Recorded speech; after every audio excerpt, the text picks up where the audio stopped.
Ever wondered why it's so easy to vibe with certain people? Like, even if you barely know each other, it feels like you've been friends forever? Well, here's the good news. It's not magic, it's a skill, and you can level it up. Since you clicked on this video, I'm guessing you're in the same situation I used to be. You probably feel like you're missing that secret sauce, the skill of making people like you. At one point in my life, I drifted apart from my close childhood friends. It happened because our friendship was mostly built on random circumstances, and we just stuck together out of habit. But as it often goes, our interests started to diverge, and it was time to move on. And what did I realize? I had no clue how to make new friends, especially with the people I actually wanted to hang out with. I got all bummed out, thinking I'd never be able to vibe with the people I really liked. I figured it had something to do with charisma, which I thought I lacked. But what even is charisma, right? What does that even mean? Spoiler alert. There are just 3 things that'll make you more charismatic than 99% of people. And those are the things I'm gonna tell you about. I've read over 20 books on charisma and how to connect with people, watched over 100 hours of videos, and sifted through a ton of articles on how to be likable. And guess what?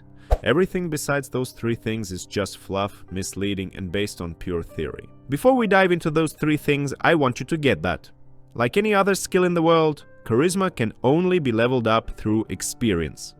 We don't exist beyond our actions. While you're thinking about something, you don't really exist in the world. You don't impact the world by thinking, but by doing. I've consciously been leveling up my charisma over the last 3 years, and life threw me a bone. I work as a sales manager, so I have to talk to dozens of people every week. And not just talk, but get them to buy something from me, which is way harder than just cracking a joke at a party. In the early days of my career, even before I consciously started working on my charisma, I met a client who I really hit it off with, but not because I did anything. He charmed me with his personality. This guy had a huge impact on me. I'd heard the word charisma before, but I had never met anyone so charismatic in real life. He just radiated confidence and kindness. Being around him just felt good. I was legit happy to know this guy. He was 10 years older than me, and one day I worked up the courage to ask him how he made it look so easy. Why was he so likable? His answer was just as short and sweet as I expected. He said, "I just like people. If you want to be likable, first you gotta be sure you like people. And loving people means knowing what they love." Boom! Mic drop.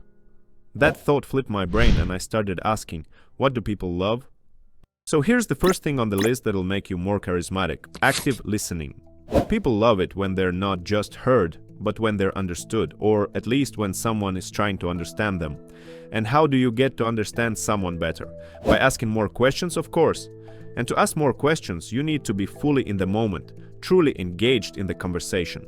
Because, let's be real, what does a conversation usually look like between 2 people with weak empathy and charisma? They're not really listening to each other, they're just waiting for their turn to speak.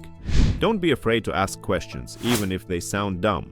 Any kind of clarification shows the other person you're genuinely listening. This can open them up and make them feel comfortable, safe.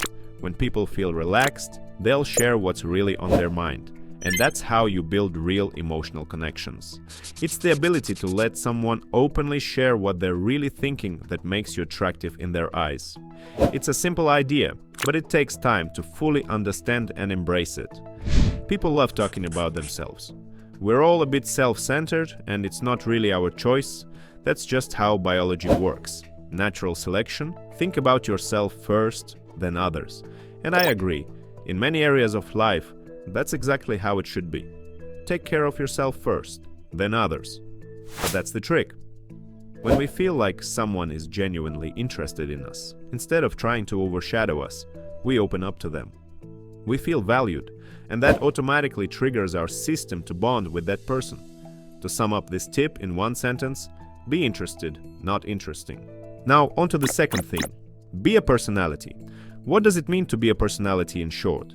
It's about having a defined worldview, values, opinions, and identity. Now, we all have some level of personality already, but that doesn't mean it's permanent or set for life. On the contrary, while we're alive, our views change, and honestly, if you're not going through some sort of identity shift every few years, you're probably doing something wrong with your life. The word personality here goes hand in hand with authentic. It means don't be afraid to show off those aspects of yourself that you think are weird or you're shy about. As long as those traits don't harm anyone and are socially acceptable, if you feel like they're part of who you are, let them out. Sure, it might be tough at first. We all fear judgment, it's in our DNA.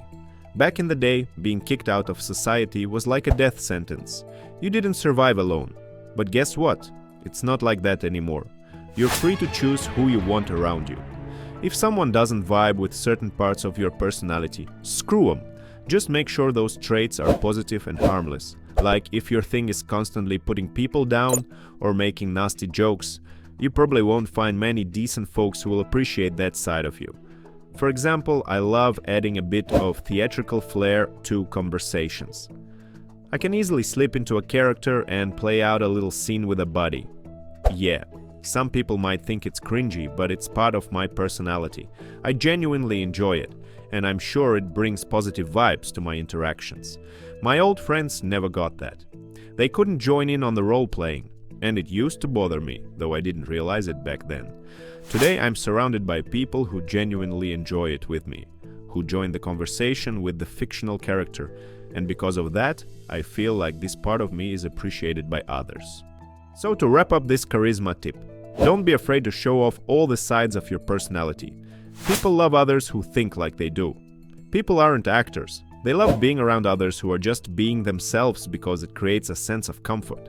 Like they can be themselves too. They think, if they can do it, I can too. And what's really important here, to be an interesting person, you've got to have interests. The more hobbies, interests, and experiences you have, the more well-rounded you are and the more likely you'll find common ground with others. I honestly can't remember the last time I talked to someone and didn't find something to connect over, and that's because I tried different hobbies, read all kinds of books, and consume a wide variety of content. So the third thing is this. You've got to genuinely enjoy interacting with people. This is probably the most important part because everything else stems from it. No matter how well you listen or what kind of personality you have, it's all gonna come off as fake if you don't actually like it yourself.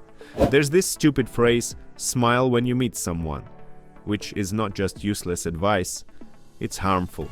People aren't idiots, and we're hardwired to spot a fake smile.